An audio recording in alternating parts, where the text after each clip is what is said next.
Alam niyo sa atin, hanggang 100 lang yung kinakaharap ko. Minsan, 80 lang. Sanay din ako sa kanila kasi Bisaya din ako. Bisaya lahat eh. Dito, talagang, ano bang gagawin ko? Mag-Tagalog, mag-English, mag-Bisaya. Sino mga Bisaya dito? Hallelujah. So, kabalo na mo. Sako ang kasing-kasing ka mo. Hallelujah. You know, parang, but, there's God. Alam nyo, mga anak, huwag kayong mag-alala, 2 oras lang tayo ngayon. Sa buhay namin magkapatid, si Berjuman, sa totoo lang, hindi ko inaakala. Nagagamitin siya ng Panginoon. Sabi, nagamit din niya ako. Kasi yan lang sabi, galing sa Bible School, God, lumapit ka na kay God. Kasi, baka darating na siya. Tapos wala ka pa kay God, paano yung buhay mo? Sabi ko, Lord God, Brad, i-pray mo lang ako. Dati akong lumalaban sa papa ko, nagsuntukan kami niyan, pati yung isang kapatid ko na nagbigti, ganun din. Yung hirap sa buhay namin, simula nung nangyari sa Leyte, nung tinatawag na anong Tagalog sa Bisaya? Hindi, yung storm o bagyo. No, 1990. At the time, yung kapatid ko na yan, kasama nila pa, si Papa, si Mama, nandun sila sa city at saka nandun ako sa bundok. 5 years old na ako noon. Yung tinatawag na bagyong Ruping. Akala ko hindi na kami magkikita nito, pati yung Papa ko. Kasi si Papa nakatali na dito, yung war.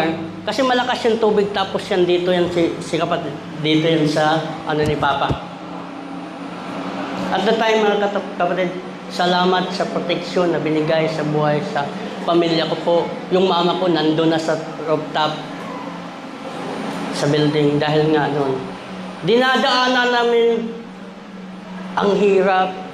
Kumakain kami ng, alam niyo, yung gabi. Sa tabing ilog, mamumulot ng mama ko ng gabi. Tapos yun ang lulutuin niya. Habang si Papa namin nagtatabas dun sa gubat para pagtamnan ng mais. Corn. Sa time na yun, mga kapatid, yung tumaas na yung mais, may bunga na. Bumaha. Lipat na namin kami. Nandun pa, ng time na yun, sinunog ko pa yung bahay namin. Tapos nagtago ako. Pumunta naman kami sa parting Tagum or Mawab. Doon din, ganun din nangyari. Nung malaki na yung mais, binaha ulit. Kaya ang ginawa ni Papa, pumunta kami doon sa malayong bundoksan. Lumaki kami sa pagmimina, yung ginto. Yung mga nuggets yun. Namumuhay kami na yung nangangarap na, Lord, sana makakain naman kami ng humay, yung palay. Tapos itong kapatid ko, pag may nakita yung aeroplano sa taas, sa Bisaya, aeroplano, pasakyami, pilay titi, uno ba hindi, yun yung sinasabi namin. Hanggang dumating ang punto na lumaki na kami, nandito na kami sa Leyte, bumalik na kami sa Leyte. Alam niyo mga kapatid, yan, dancer yan. Pag tinitingnan mo yung mukha, alam niyo man siguro, pinakita na niya, pulang-pula yung mukha, kulang na lang sungay. Magaling magsayaw yan, gumagano gano'n yan. Oh, magaling sumayaw yan. Naging dancer kami sa high school, ay hindi pala ako kasali. Ano lang pala ako, sali-sali kunwari. Pero sila yung team. Nung time na mga kapatid, no, mga anak, ito, sa Bisaya, direct nga pagka-istorya. Kasi kami, 22 years old bago ako nahiwalayan ng palok sa papa ko. Oo, totoo yan. Matanda na. Ang nangyari mga kapatid, ng mga anak, ito. Lumalaban ako sa papa ko, nagre-rebelde ako, nagsuntukan kami dito. Tapos anong nangyari? Kasi si Papa ayaw niya na sumayaw kami sa barangay. Kasi nga, sa amin naman kasi, mayroong sinasaksak, namamatay ka na. Sabi nito, umuwi sa bahay, Pa, dati, hindi niyo kami pinapayagan na pupunta sa disco. Naging iski ako. Ngayon ang time na hindi na kayo makapigil sa akin. Magpagamit ako kay God. Pumunta siya ng Bible School ng Bukod. Noong time na yon, bumalik siya sa Leyte, nag-Bible School din ako. Hanggang ginamit kami sa Panginoon. Pero ang pinakaginamit sa Panginoon siya. Simula nag-Bible School, pumunta din ng Kenya, malayong lugar na. Sabi ko, Lord, naisip ko pa, nandun yung asawa. Naalala ko sinasabi ni Ate Archel, may nagkagusto sa kanyang Amerikana. Sinasabi sa kanya, pag mag-18 na ako, sabi ng Amerikana, babalik ako dito at kukunin. Sabi niya, ano to, parang maarte din dati, parang hallelujah. Maarte yan. Pero alam niyo sa totoo, nung ginagamit ako ni God, ako yung umaayaw. Naging katulad ako sa inyo. Nung time na sinasabi nito, Brad, lagi tayong nagsasalita sa Word of God, blessing upon blessing, sapagkat hindi nakikita sa buhay namin. Kaya sabi ko, Lord, ako yung panganay, kailangan kong mag-abroad. Ito ayaw mag-abroad kasi takot. Napunta ako ng Jeddah, napuntahan ko yung lugar na pinapangarap ko na binabasa sa Bible na gusto kong mapunta sa Red Sea. Napuntahan ko yung tinatawidan ni Moses. Pagdating ng kapatid, pagkatapos nung nauwi ako, ito pala yung napunta na dito. Hindi ko alam ang dinanas ng buhay na dito, mahirap. Yun pala, nalalaman ko na dito, nakukulong siya. Ba't hindi mo akalain? Yung tatay nyo o yung papa nyo, he is a faithful servant of God. Kaya ako'y nagpapasalamat sa inyo. Tinitingnan ko sa inyo, puro kayo siguro malaking pinag-aralan, may mga nurse. Wala naman kami pinag-aralan. High school lang kami. Pero, grabe. Sabi ko, Lord, grabe ka sa buhay sa mga taong to. Nandun yung submission, papakumbaba. Dito ko nakikita. Sabi ko, ito yung blessing, Lord. Nandito yung blessing. Ito yung sekreto ninyo. Kaya pinagpala kayong lahat. Hallelujah, mga kapatid. So ngayon, alam nyo ba sa buhay natin, bakit kayo nandito? Thank you, man. Anong purpose nyo kung bakit kayo nandito? Hindi nyo masagot? Mga kapatid, kasi siga, may plano sa bawat tao na nandito. I believe na yung buhay na binigay ni God sa inyo, gamitin nyo yan habang buhay pa kayo. Buhay pa kayo sa totoo. Kasi sa totoo, ito yung topic na ano yan? Life is too short. Ba't sinasabi mo? Alam mo sa totoo mga kapatid? O mga anak, ano ba yan? Nasasanay sa kapatid eh. Hindi nyo ba alam kung anong nangyayari ngayon sa Pilipinas? Sa Cebu. Praise God. Isa din kami. Ewan ko kung uuwi kami ng misis ko, saan kami titira. Kasi yung bubong namin tinanggal ni Tino, kapitbahay pa namin. Tino na yan.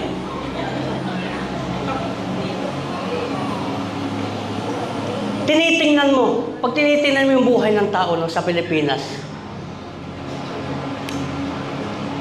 yung mga tao, pag may trahedya, diyan natatawag na, Lord, babalik na ako sa iyo. Lord, magsisimba na ako. Narinig ko yan nung naglindol sa amin.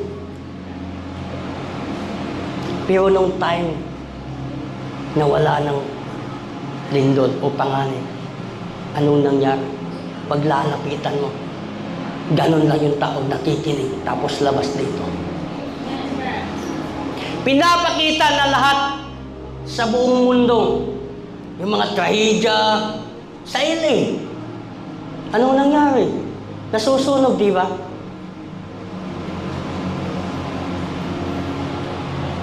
Kaya anong halaga sa buhay na binigay ni God sa bawat tao?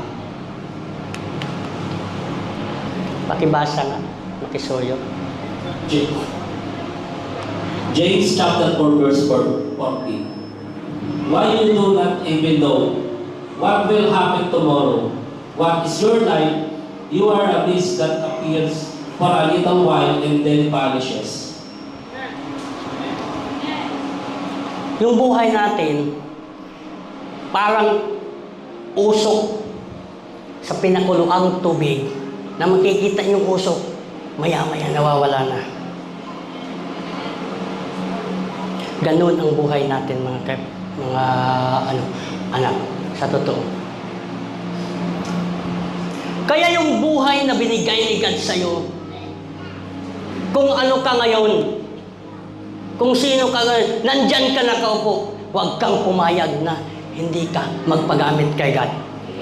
Kasi sa totoo, maiksi na lang ang buhay ng tao. Dati sa time ni Abraham, nila Isaac, sino ba sila Moses? Ang haba pa ng buhay. May 900 pa.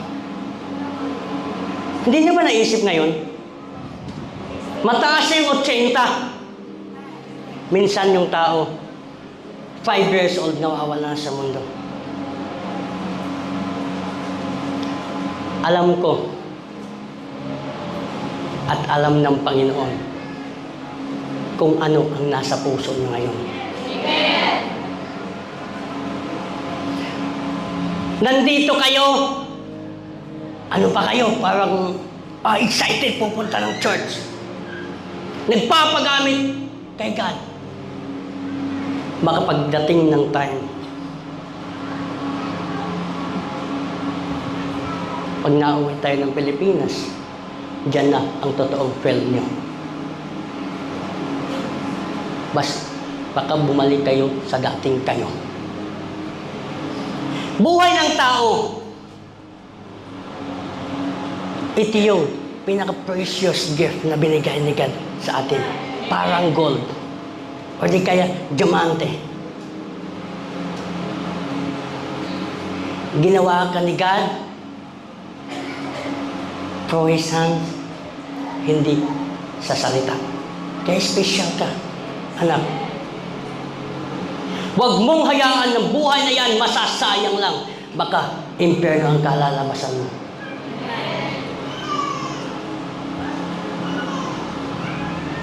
Lahat ng hangin, o meron ka, lakas na meron ka.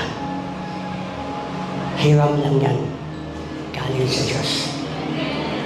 Sasabihin mo, malakas ako ngayon. Gagawin ko to para sumikat ako. Mag-ipon ako ng pira para yayaman, para maging sikat. Paano yung kasikatan mo? Wala ka namang Diyos sa buhay mo. Anong magagawa sa buhay mo?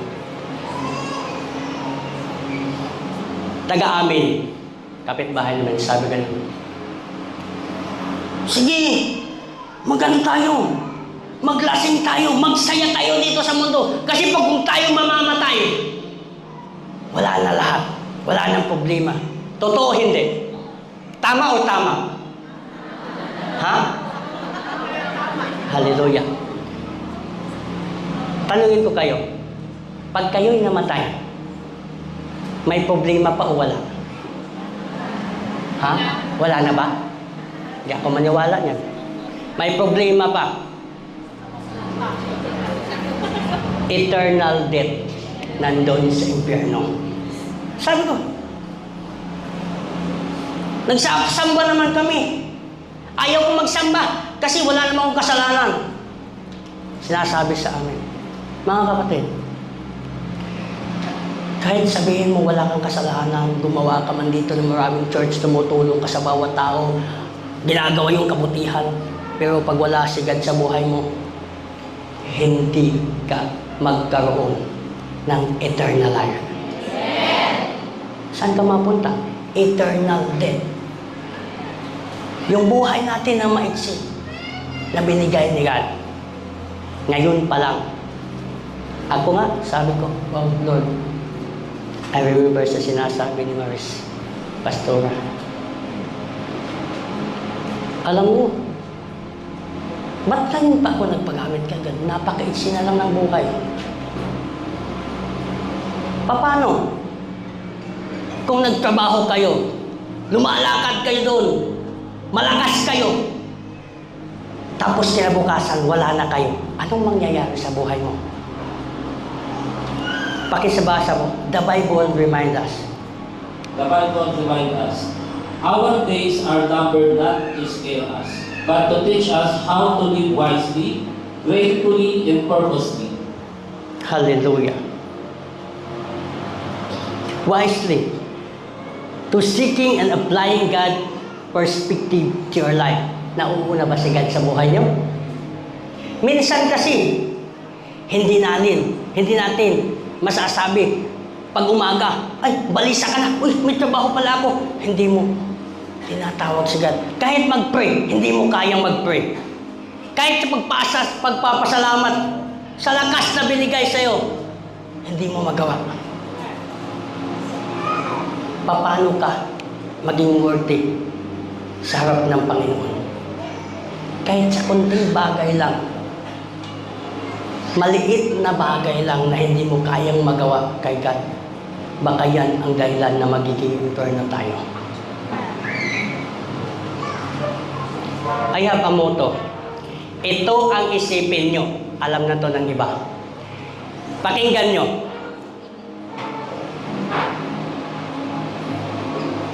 Tingnan mo yung katabi mo. Kapatid, huwag kang manlamig. Kasi kung manlamig ka, huwag kang mag-alala. Mag-iinit ka pag sa impyerno ka na. Yan ang tandaan mo. Nakakatawa, di ba? Pero, pag hindi kayo naging totoo kay God, baka magkatotoo.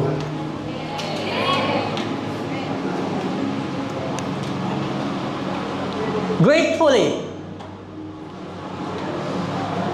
yung nirecognize mo si God sa buhay mo, kahit sa kunting blessing na binibigay sa'yo, nagpapasalamat ka kaya? Kahit sa mga problema, nagpapasalamat ka kaya? O kaya binigyan kinagad na ganito kalaki, ay nagreklamo ka pa? Kasi kulang. Nagpapasalamat ka nga, pero yung puso wala. Mukhang bibig lang. Sa bibig lang sinasabi. May purpose ba yung buhay mo? Anong purpose mo sa buhay mo? Nandito tayo, di ba, nag-abroad? Para magkaroon ng magandang buhay. Kinabukasan sa pamilya natin. But, mga anak, ginawa mo ba na si God ang purpose mo sa buhay mo? Tama? Amen or amen? Amen. Sa totoo mga anak, kailangan na si God sa bawat araw, sa bawat trabaho mo, si God yung nasa bibig mo.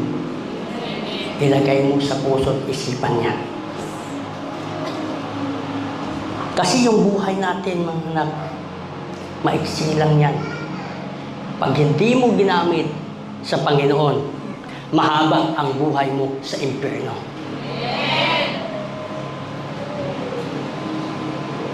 Kaya ngayon mga mga anak, no, kung sakaling may kagalit ka ngayon, o di kayo may nagtitimpi ka, o galit ka pa sa pastor mo, galit ka pa sa leader mo, tapos pagkaharap mo siya, parang wala lang, pero sa puso mo galit ka. Baka yan ang dahilan na magkaroon ang buhay mo sa impyerno. Tandaan mo yan. Kahit kunting kasalanan, kahit kunting pagtatampo, kahit kunting pag-iisip na masama, masama yan. Maliit man o malaki, kasalanan din yan. Kaya tandaan mo kapatid, life is too short. Pakibasa po. Life is too short to live without purpose. Naiisip ko tuloy yung sa Pilipinas, yung mga tao, minsan pag nagsasalita ka ng Word of God, minsan baliwala lang. Ito ang pinakamasakit mga anak, ito. Noong time na yung team na namin sa Bible School nag-crusade sa Ormoc, alam mo mga tao, wala. Kunti lang. Pero pag yung mga artista pumupunta, ang daming tao. Ang daming nanonood. Bakit sigat? Kunti lang.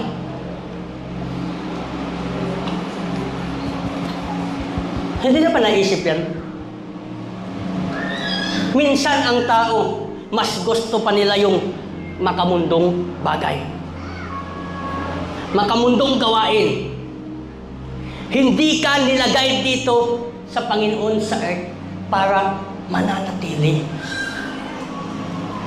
Gusto ni God na magpatuloy ka sa Panginoon.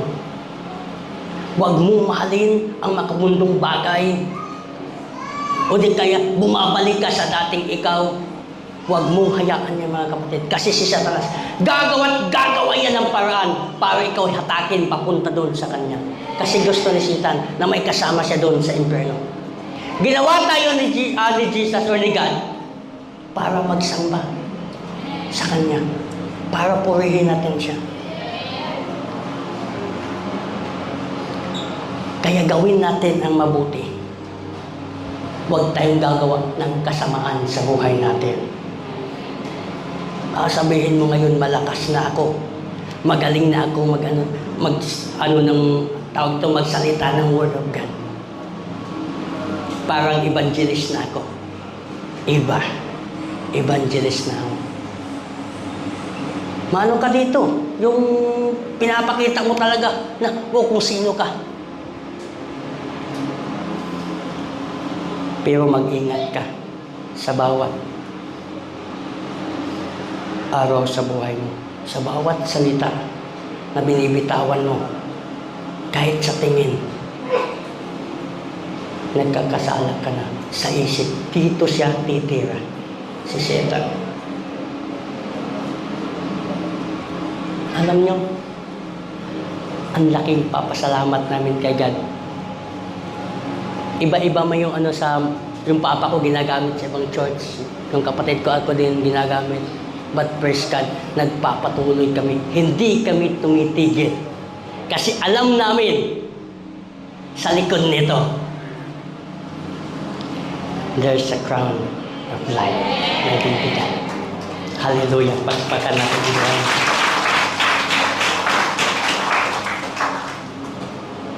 Huwag kayong mag-alala. May isa't kalahating oras pa tayo. 1 John 2:15 to 17, pakibasa po. 1 John chapter 2, verse 15 to 17. Do not love the world or anything in the world. If anyone loves the world, love for the Father is not in them. For everything in the world, the lust of the flesh, the lust of the eyes, and the pride of life, comes not from the Father, but from the world. The world and its desire pass away, but whoever does the will, God lives forever. Anong meron sa mundo? Ang kasalanang mundo, di ba? Nandun lahat. Karangyaan, kasiyahan. Nandun lahat. Lahat nandun. Sa world na yan, nandun yung kasalanan. Ba't sinasabi dyan? Kung sino yung nagmamahal sa mundo, wala yung pagmamahal niya sa Panginoon. Bakit? Kasi yung ina-acknowledge niya yung buhay niya doon sa makamundong bagay. Ni minsan hindi niya tinatawag si God. Minsan ang mga tao minamahal ang mundo, nag-iinom, nagbibisyo ng babae, kahit ano pa. Kasi masarap ang mundo eh. Ganon kami dati. Ayaw nang pumupunta ng simbahan. Ay, pumupunta nga kami. Kasi nandun yung crush ko.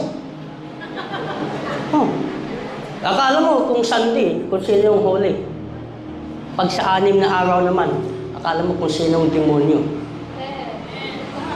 Yan ang buhay ng tao.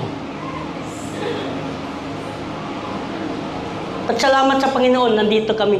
Nandito ako sa harapan nyo, nandito yung kapatid ko, ginagamit siya. Praise God. Kasi itong tao, pag nasanay sa makabundong bagay, ayaw na doon sa Panginoon. Kasi maraming bawal. Ay, bawal mag-inom, ayaw ko dyan. Ay, bawal to, ayaw ko dyan. Ganun ang tao. Ba't isipin nyo, kapatid? Pag wala si God sa buhay mo, wala yung pag-ibig ni God sa buhay mo. For everything in the world, ano yon? Ano yan? Lust of flesh? Ano pa? Lust of eye? And the pride of life. Ito yun. Dito nahuhulog si Satan. Kilala niyo si Satan? Sino siya? Nandun sa Genesis. Tinatawag siya as a morning star.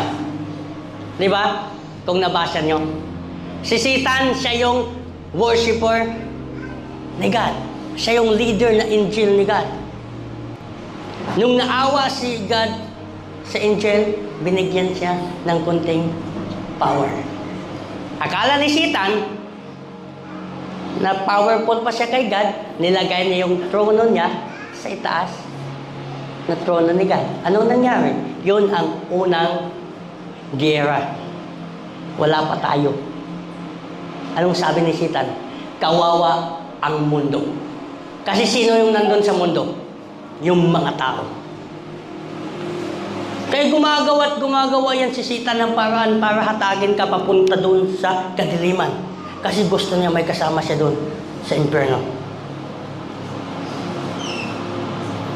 The word sa 17, nakpakibasa. Verse 17, the world and its desire pass away, but whoever does the will of God lives forever. Amen. Totoo or totoo? Totoo. Hallelujah. Sabi ko na. Nakpakibasa. Life is too short to live without Christ. The greatest strategy is not dying young, but living long without knowing Jesus. Jesus answered, I am the way and the truth and the life. No one comes to the Father except through me. John chapter 14, verse 6. Ito na yon. Ano ang buhay na hinatak mo ngayon? Saan kang daan? Sa malapad o sa makipot? Mahirap ang daan papuntang langit. Ba't maluwag ang daan papuntang impyerno? Ngayon, saan ka dumadaan? Minsan kasi sasabihin, ay, madali lang sumusunod kay God. Sa totoo, mahirap sumusunod kay God kung wala si God sa puso mo. Madali susunod kay God kung sinasa puso mo ang gawa ng Panginoon. Dito na, akala nyo, nandito na tayo. Ang buhay kasi ng tao, sa totoo, ganito. Gusto niya dito kasi maluwang. Akala nandun na siya. Akala pupunta na siya ng langit. Pero mali. Minsan ang tao sumusunod sa gawa ng demonyo, sa gawa sa makamundong bagay. Yun nga, sinasabi ko, mag-iinom. Minsan, Paano? Mag-iinom, maglalasing, isa lang yun. Di ba? Pero, kung ang buhay mo, doon ka dumaan sa daan ng maluwang, baka yun ang buhay na hindi ka na maililigtas ni God. Sinasabi dito, siya yung daan. Si Jesus ang daan. Minsan kasi ito yung hindi alam ng mga tao.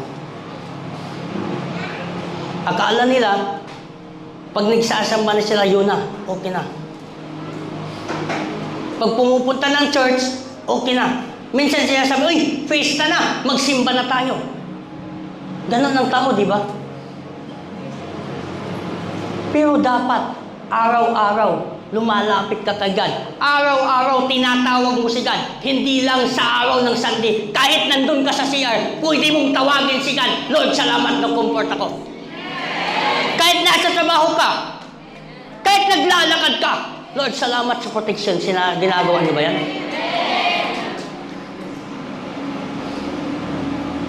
Kahit sa matulog ka, Lord, salamat sa protection ng God.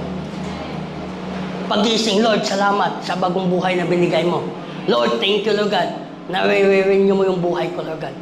Nagawa ba natin yan? Minsan ang tao, pagising sa umaga, bihis, ligo, tapos lakad. Ay, trabaho pa kasi. Nagmamadali. Kahit konting oras, hindi natin nabigyan si God. Kahit yan pa lang, nahihirapan ka na kapatid, or mga anak. Dito na tayo. Mateo 16:26. Mateo 16:26. Sapagkat ano ba ang mapapala ng isang tao makamtan man niya ang buong daigdig, ngunit mapapahamak naman ang kanyang sarili. Ano ang maibibigay ng isang tao kapalit ng kanyang buhay? Yun. Makamtan mo man lahat ng yaman dito sa mundo. Magiging sikat ka man, naging artista ka man, pusikat ka man sa inyo. Lahat nandyan sa'yo. Ba't anong makukuha mo kung wala si God sa puso mo?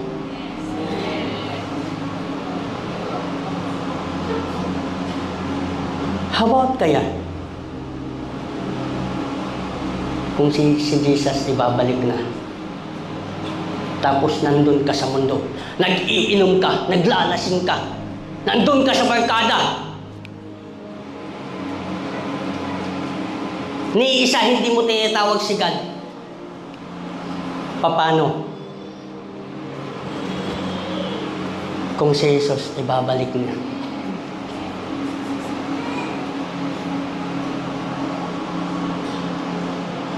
Jesus is coming again. Nung una, dahil sa makasalanan ng mundo, sinong unang ginagamit? Ginagamit si Enoch, ginagamit si Noah. Akala mo, wala nang kasalanan ng tao. Kasi nga, yung pamilya ni Noah, naglilingkod din kay God, di ba?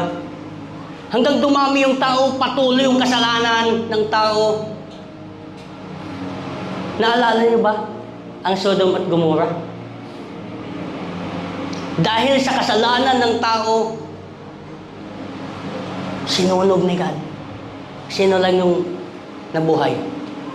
Si Lot at yung dalawang anak niya. Kahit yung asawa niya, anong nangyari? Nagiging batong asin. Bakit? Kasi yung mga kayaman niya na nasunog. Lumilingon siya. Anong nangyari sa buhay niya? Nagiging asin. Kasi nga, yung puso niya, yung mga makumundong bagay. Hindi niya iniisip ang buhay niya na yan ang pinaka-importante. Ganon tayo minsan, di ba? Totoo yan. Ganon tayo minsan.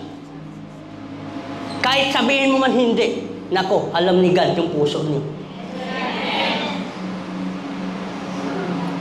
Kahit anong mangyari, kapatid, O mga anak, kahit anong mangyari sa buhay natin, huwag kang lilingon, sa mga yung kaaway mo, sino pa yan?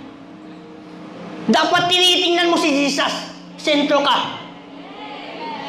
Yun ang isipin mo. Hindi yung nanay mo ang makaligtas sa'yo, hindi yung papa mo ang makaligtas sa'yo, hindi yung kapatid ang makaligtas sa'yo, kundi ikaw mismo, sa sarili mo. Kaya wag natin sayangin ang maiksing buhay na binigay ni God. Ito na. Jesus is coming na, pakibasa. Ano yung promise ni God? Jesus promised. John chapter 14, verse Baliktad na. 13. John 14, verse 13. Yan, sige. Don't let your hearts be troubled. Trust in God and trust also in me. There is more than enough room in my Father's home. If this were not so, I would have told you that I am going to prepare a place for you. When everything is ready, I will come and get you, so that you will always be with me where I am. Nag-promise si Jesus na siya babalik dito, di ba? Dahil sa atin. Dahil gusto niyang kukunin ang mga anak niya upang mapasama natin siya doon sa langit. Patuloy tayo. The promise of His coming. Pakibasa na. The promise of His coming. Number 1, Jesus said, I go to prepare a place of you when I come again. Number 2, His coming is personal. I will come again, not an angel, not a vision, but Jesus Himself. Amen. Number 3, His coming is purposeful to receive us to Himself. And number 4, His coming is promised, and God never breaks His word. Hallelujah. Ito na yon. Ano? Jesus said, I go to prepare a place for you. Para kanino? Para kanino? Kanino? Para sa atin. Tapos babalik siya. Yun ang promise. His coming is personal. Mismo siya. Hindi sa mga angel. Hindi yung vision lang iniisip mo. Na, yung nag-iisip ka, alam mo yung nanonood ka ng movie, na nakita mo lang. Hindi ganun yun. Si Jesus, pupunta siya, mismo siya, sa sarili niya, para kukunin tayo. So, mayroon siyang purpose sa buhay ng bawat isa. Kaya nang isipin natin mga kapatid, o mga anak, sayang ang buhay mo pag hindi ka napasama doon sa langit. Kunting pagtatampo lang, kunting galit, o kahit nasa isip mo, nagagalit ka. But huwag mong gawin yan. Baka yan ang dahilan. Mapunta ka ng impyerno. Hindi ka maililigtas. Buhay natin maiksi lang. Baka bukas, wala na tayo. O kaya naglakad ka dyan, nasagasaan ka.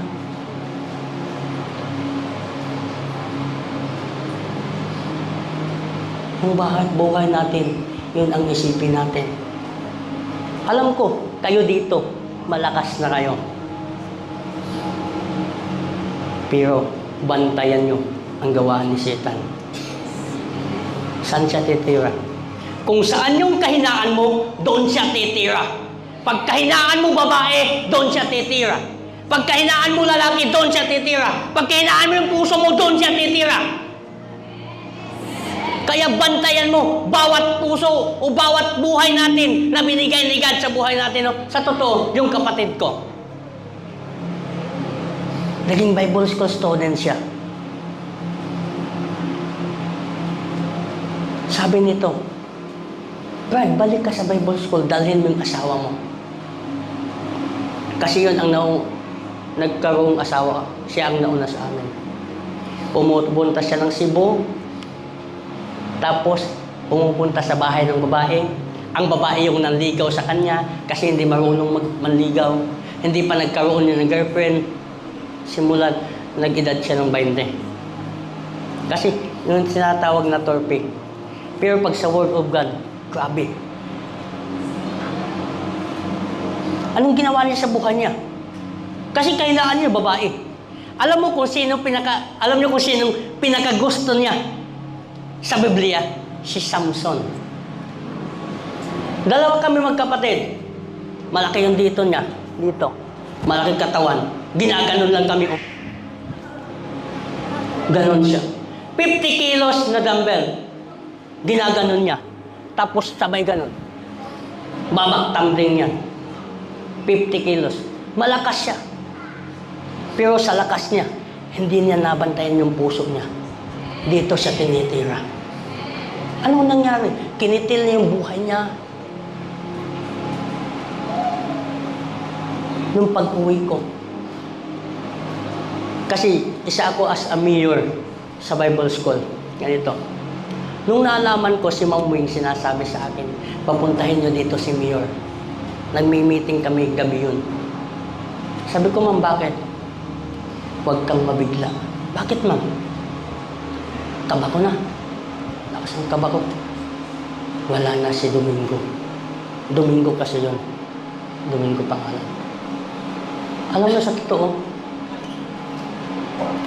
kahit nabaptize na itong kamay ko, sinuntok ko yung semento. Bakit hinayaan mo? Sinasabi ko pa, ba't mali?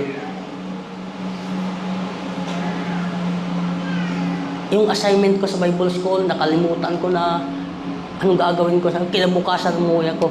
Halos hindi ako patawirin sa dagat. Kasi walang ulan, pero malakas ang alon. Nung pagdating ko sa bahay, yung bahay namin, kahoy pa yun. May hinawakan siya, pero hindi nila mabuksan. Kasi matigas na. Nung pag-akyat ko sa bahay, ramdam ko na nandun si Satan. Pag-akyat ko ng bahay, pag ganun ko, biglang gumanon yung sahig. Umiyak ako. Ba't mo ginawa yan? Na alam mo kung saan ka papunta. Dahil sa babae, ganun ang ginagawa mo sa buhay mo. Umiiyak siya kahit patay. Umiiyak siya. At that time, mga anak, may hinawakan siya sa kamay. Kinuha ko. Parang ginanon ko lang. Alam mo kung nabasa ko doon? Huwag niyong bigyan ng time si Satan sa buhay niyo. Sabi ko, ba't binibigyan mo siya sa buhay mo? Binibigyan mo ng time kasi yung puso mo mahina, sabi ko. Galit na galit ako, hindi sa kapatid ko, kundi galit ako sa gawa ng dyablo. Sabi ko, kung makikita lang kita, susuntukin ka, sabi ko. Pero, hindi alam ko kasi that is spirit, di ba? Lahat, maraming mga youth, napakaraming youth, nandun sa bahay, umiiyak sila. Domingo, ba't ganun? Ba't ganun ginagawa mo? Ano yung sinasabi mo sa amin na magpakalakas kami? Hindi na kami nagbisyo dahil nandyan ang Panginoon. Ba't yung buhay mo? Alam mo, maraming nawawala sa time na yon. Pero praise God, hindi kami tumitigil, kami magkapatid.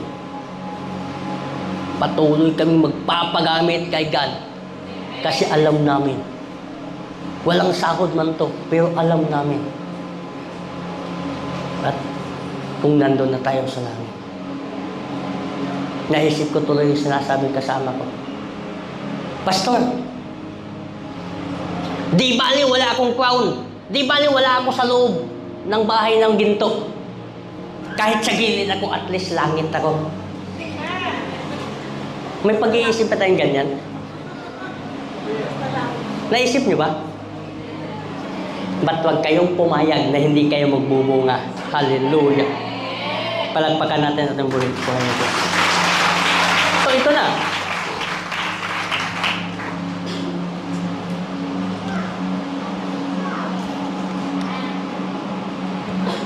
Huwag kayong mag-alala, malapit na tayo. Nak, pakibasa na. Ito, 1 Thessalonians chapter 4, verse 16 to 17. For the Lord himself will come down from heaven with a loud command, with the voice of the archangel, and the trumpet call of God, and the dead in Christ will rise first. After that, we who are still alive and we are left will be caught up together with them in the clouds to meet the Lord in the air, and so we will. hallelujah. For the Lord Himself will come down from heaven. So, napakagandang pakinggan. Kaya mga kapatid, yung mga sarili natin, gamitin natin sa Panginoon. Kasi pag nakita natin si God, papunta na siya, tayo na papunta doon. Ang problema rin kapatid, pagdating sa Panginoon, hindi ka napasama pa. Huwag naman kayong magalit sa atin, hindi naman ako galit. Hindi ka napasama. Excited ka, nandyan si Panginoon. Nang pala, yung iba tumataas na, ikaw nandyan ka lang naiwan. Anong nangyayari sa buhay mo? Naku kapatid, baka maiwan ka. Kaya huwag mong hayaan. Ito na. Oh? Down from heaven, bababa siya with a loud of command, with the voice of the archangel, and with the trumpet call of God. And the dead in first will rise first. Sino mauna? Yung mga namamatay. Sila yung mauunang kukunin ni God. After that, sino ang susunod? Yung buhay. No? Tapos, tataas tayo. Hallelujah. Napakasarap. Ganon. Papuntang clouds. Sasalubungin natin ang Panginoon. Hallelujah. Kaya kapatid, o mga anak, huwag kayong papayag na hindi kayo mapasama kay God. Amen. Excited na ba kayo? Amen. Paano kung bukas? Hala, kunti lang ang nag-email. Nako, handa na ba kayo talaga? Nako. Hallelujah. So, napakasarap pakinggan, di ba? Hallelujah. Lord, marunong pala ako mag-Tagalog eh. Hindi ko na ng Bisaya. Hallelujah. So, masarap pakinggan. Sasabay tayo sa Panginoon. Ito pa. Ano yung pattern of His coming? Pakibasa na. 1 Thessalonians chapter 4, verse 17. For the Lord himself will descend from heaven with a shout, with the voice of an archangel, and with the trumpet of God. Hallelujah. Mag-iingay ang buong kalangitan. Hallelujah. Paano yan? Kahit kulog. Abay, kulog lang, natatakot ka na. About kaya kung yung trumpet, nag-iingay na ang langit. Abay, naano ka na kasi, naku, hindi pa ako handa. Huwag mo na, Lord. Naku, hindi na pwede yan. Sasabihin, Lord, balik ka muna doon. Hindi pa ako handa. Nako, mga kaibigan, o mga kapatid, o mga anak, wala nang time. Kaya mga anak, isipin natin kung ano yung promise ni God. Huwag kayong mag-alala, malapit na tayo. Sino nagugutom na? Hallelujah. Thank you, Lord, for these people. Nak, pakibasa. It will be sudden or done quickly or without warning, in a moment, in the twinkle of an eye. 1 Corinthians 15:52. Sa isang sandali, sa isang mata, kasabay ng muling pag-ihip ng trompeta. Sapagkat sa pagtunog ng trompeta, ang mga patay ay muling bubuhayin at di na muling mamamatay, babaguhin tayong lahat. Ito na. Isang pikit mo lang. Pag ganun mo sa mata mo, nandyan na. Nako, hindi ka handa. Hallelujah. Lord, wag muna. Balik ka muna sa taas. Hindi pa ako handa. Kaya wag mo sabihin niya mga kapatid. Kaya habang buhay, habang nandito pa ngayon, nandito ka sa kwartong ito, wag mong hayaan na yung buhay mo hindi mo magagamit kay God. Kailangan gamitin mo yan. Oh, si Ellen. Talaga, hallelujah. Salamat sa Panginoon, napakaraming disciple. Hallelujah. Ito yung, alam mo sa totoo lang, balik to the story na naman tayo nito. Tatagal naman tayo nito. Hallelujah. Dito, 7 leaders. Ano leader? Ano kayo? Elder. Sa susunod yan, pastora na kayo niyan. 7 lang kayo dito. Sa amin, 11. Nung binibigyan ako ng assignment ng kapatid ko, akala ko yun na. Kasi dumadami din kami. Praise God, nung ako na nagdala. Nung mga matatanda na hindi nagsimba, nagiinom, bumabalik niya. Ngayon, akala ko yun na yun. Alam mo pagdating ko dito, Lord, hallelujah, hindi pa pala. Wala pa sa kalingkingan. Kaya, praise God, salamat sa Panginoon, dinala niya ako dito. Makikita ko yung strategy ninyo. Makikita ko kung paano kayo mag-submit sa pastor nyo. Paano kayo mag-submit sa mga leader. Kasi, yun ang hinahanap ni God. Yung humble heart. Ito yung hinahanap niya. Ang pagsunod sa lingkod ng Diyos. Dito ka nakikita, kahit pinapagalitan siya, no? Grabe. Wow, Lord, hallelujah. Lord, sana yung mga disciple din dun sa bahay o sa amin, sana magkaroon din silang ganun. Hallelujah. Lord, I need sa ganyang mga puso.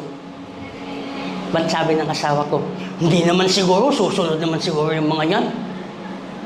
Hindi ko pa alam. Ito yung pag-uwi ko, ito malaking gira eh. Hallelujah, Lord. Hinahanda ko niya ang puso ko. Yung kapatid ko, naku, kung nandun lang yan, tulungan niya ako niyan. But, salamat sa Panginoon. Sa totoo lang, praise God. Natutuwa ako sa buhay niyo. Sa bawat leader. Kayo lahat. Dito ko naramdaman na matanda na ako eh. Bliss ng bliss, hallelujah. Pati yung asawa ko, naku. Wow. Nandiyan yung asawa sa likod, eh, maganda yan. Hallelujah. Palakpakan natin ang Diyos. Hallelujah. Ito pa. It will be visible, every eye shall see him. Revelation chapter 1, verse 7. Look, he is coming with the clouds. Every eye will see him. Even those who pierce him, and on his account, all the tribes of the earth will wait. So it is to be amen. Amen. Lahat ng tao sa mundo, buong mundo, makikita nila sa mga mata nila, tayo, kasama tayo noon. Makikita natin yung Panginoon na bababa na siya. Walang tao na hindi makakita sa Kanya, kahit yung mga patay. Mabubuhay, makikita niya. Tsaka, sinong pinakamatanda dito? Yung mukha na yan, kung ano ka nung bata ka, babalik yan sa bata. Hallelujah. Kaya, excited ba kayo? Mapasama kay God? Huwag kayong pumayag na pupunta tayo sa impyerno. Naku, napakainit. Kahit nga napapaso tayo sa ano, barbecue? Apoy? Kunti lang, kahit sa mantika. Ay, umiiyak ka na. How about kung nandun ka sa impyerno? Habang buhay ka, nandun sa init. Yung asopper na yan. I remember, there's one, marunong na din ako mag-English yung scientist. Yung mga scientist na yan, hindi naniniwala yan kay God. Kasi, magki-create yan sila ng tao. Tayo din naman, marunong din. Pero hindi, yung tao talaga na robot. Magaling sila mag-create, di ba? Hindi na naniniwala yan sa Panginoon. Kasi sila marunong na gumawa ng mga robot, ganun. Nung pumupunta siya dun sa bundok, alam mo yung butas? Sinong ng geothermal plant? Geothermal, yung kinukunan ng kuryente.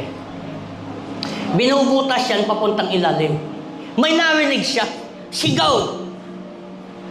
Nangihingi ng tulong. Umiiyak. parang nasasaktan. Sabi niya, saan ba to? Ipugo ba to eh? Sabi niya. Alam mo niya nangyari? Pinuntahan niya yun kasi nandun yung ingay sa, butas. Nung kinaganon niya, mga tao, umiiyak, sumisigaw sa init. Ano nangyari? Tinitingnan yung Biblia. Totoo, Lazarus and the rich man. Di ba si Lazarus, nung namatay, sabay sila? Si Lazarus dinadala doon sa gilid ni Abraham. At saka yung, yung dato? Si rich man, dinala din siya doon sa, Hades. Bakit tinatawag na dato lang siya? Dato lang, walang pangalan. Yeah, okay. Sorry. Hallelujah. Dahil, nag-aano yun sa buhay ng tao. Mayaman ka man, o ano ka man, walang exempted doon sa impyerno. Kaya mga kapatid, isipin nyo ang buhay natin na binigay ni God sa iyo. What are the signs and wonders of coming of Jesus? Diretso Mateo. Matthew chapter 24, verse 6 to 7. You will hear of wars and rumors of wars, but see to it that you are not alarmed. Such things must happen, but the end is still to come. Nation will rise against nations, and kingdom against kingdom. There will be famines and earthquakes in various places. Nangyayari na, wala. Nangyayari na. Kahit dito sa Saudi, nung nandito si Papa ko, hindi mo akalain na umuulan pala ng yelo dito. Paano pag natamaan ka, wala ka kaagad? Wala. Kaya yun, nangyayari lahat ng bagay sa mundo na nandun sa Biblia, nakasulat, nandun na, nagkatotoo na. Pero warning pa lang yan. Diretso na. Kasi tinayman na ako. Hallelujah. Ano pa? False prophets, false Christians will come lawlessness and wickedness. Matthew chapter 24, verse 8 to 12. All these are the beginning of birth pains. Then you will be handed over to be persecuted and put to death, and you will be hated by all nations because of me. At that time, many will turn away from the faith and will betray and hate each other, and many false prophets will appear and deceive many people. Because of the increase of wickedness, the land of most will grow cold. Amen. False prophet, nandun na. Yung tinatawag nga siya yung anak ng Diyos, nag-iisang anak ng Diyos, nandun na. Lahat nandun na, nagkatotoo na mga anak. Kaya yung faith nyo. Kasi ito yon. Kung ano yung tinuro dito sa church, yun talaga. Kasi pag mahina pa kayo, baka madala pa kayo, ito, baka sabihin mo ito yung tama. Mga kaibigan, or mga kapatid, or mga anak, isipin nyo kung saan ka ngayon. Diretso. Sign sa heaven. Sign in the heaven. Ito na. Signs in the heaven. Matthew 24:29. Immediately after the tribulation of those days shall the sun be darkened, and the moon shall not give her light, and the stars shall fall from heaven, and the powers of the heaven shall be shaken. Hallelujah. Takot nga kayo sa kulog. Diyan pa kaya. Mawawalan yung, mag-aano na yung araw, tsaka moon. Mahirap na, yan na. Aabot yan. Sunod na. Ito na. The preparation for His coming. Matthew 24:44. Therefore, you also be ready, for the Son of Man is coming at the hour you do not expect. Hallelujah. Handa na ba kayo? Kaya, huwag niyong hayaan ang buhay niyo na kahit konting pagtatampo, ano pa yan, nako, gagamitin lang ni Satanas yung mga ganyan para mahiwalay ka agad. Kaya, mga kapatid, patuloy tayo. Ituon yung buhay natin kay Christ. Yung mata natin nandun lang. Kung ano may nakikita mo dito sa gilid, huwag pang lilingon. Baka nakakita ka ni Satanas. Hindi yung katabi mo, ha? Huwag kang gaganon. Alam mo yung kabayo? May ganon siya. Diretso. Dapat ganon tayo. We don't know the day or the hour, but we do know the season. The signs are all around us. Wars, moral decay, earthquakes, deception, and the spread of the gospel. Kaya lahat na nangyayari na sa buong mundo. Iniisip ko nga itong Saudi, kasi dati nagtatrabaho din ako sa Jeddah. Walang tibay itong mga ito. Siguro haligi lang matibay dyan, pero yung gilid walang tibay kasi puro bricks yan. Yung mga building na yan, sasabihin nila wala namang lindol dito. Huwag tayong magsasilita ng tapos. Kasi sa Mindanao, sinasabi hindi naman dinadaanan ng bagyo. Ba't ngayon, bumabaha? Sa Cebu. Ay, alam naman, yung Litid Cebu, dadaanan talaga ng bagyo. Yung Maynila, di ba lahat? Ngayon, pinapakita ni God. Nagwa-warning na siya para lang yung tao lalapit sa Kanya. Ay, minsan kasi, pag may trahedya, doon pa lalapit yung mga tao. Yun ang mahirap sa buhay ng tao. Ayun, sana, araw-araw na lang may trahedya. Para araw-araw din lalapit yung tao sa Panginoon. Minsan, hindi. This is not a time to sleep. Ito na yun. It is a time to shine. Ito na. Huwag kayong matutulog. Bawat minuto, bawat oras, bawat araw, isipin nyo si Panginoon sa buhay mo. Basahin nyo yung 10 virgin. Yun na yun. Ito na. How can we be ready? Ito na. Number 1, na. Live in holiness. Hallelujah. 1 John chapter 3, verse 3. Walk in faithfulness. Matthew 25:21. Pakibasa na lang. Keep your lamp burning. Amen. Matthew 25:1-13. Win souls and make disciples. Let no one be left behind. Dito tayo. Hallelujah. Palagpakan natin ang buhay. Hallelujah. Kaya, magdi-disciple tayo. Kasi may panaginip ako. Naglalakad ako sa malawak na palayan.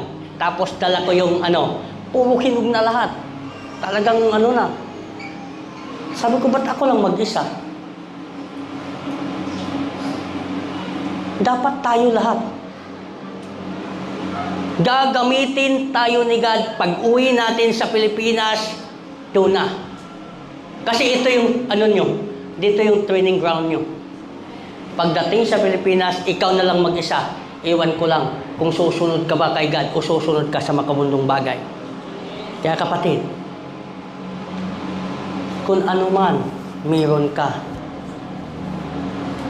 kung may mga blessing ka, kailangan matuto kang magpasalamat. Kahit maliit na bagay lang yan, magpasalamat ka kay God. Kahit sa lakas na binigay mo, ang binigay ni God sa'yo, magpasalamat ka. Mabuti nga, kumplito yung paa mo, kumplito yung kamay mo. Yung iba nga niya, kulang pero nagsiserve kay God.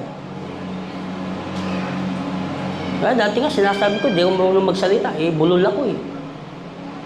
Ito nga, praise God, hallelujah. Hindi ako marunong sa Tagalog. But praise God, hallelujah. I know how to speak Tagalog. Wow, may English na din ako. Kaya di ba, gano'n? So mga kapatid, lakpakan natin ang ating Diyos. Ito, conclusion. Ito, ilagay sa isip at puso niyo. Na, pakibasa. Conclusion. The one who stands firm to the end will be saved. Amen! Hallelujah! Tayo tayo.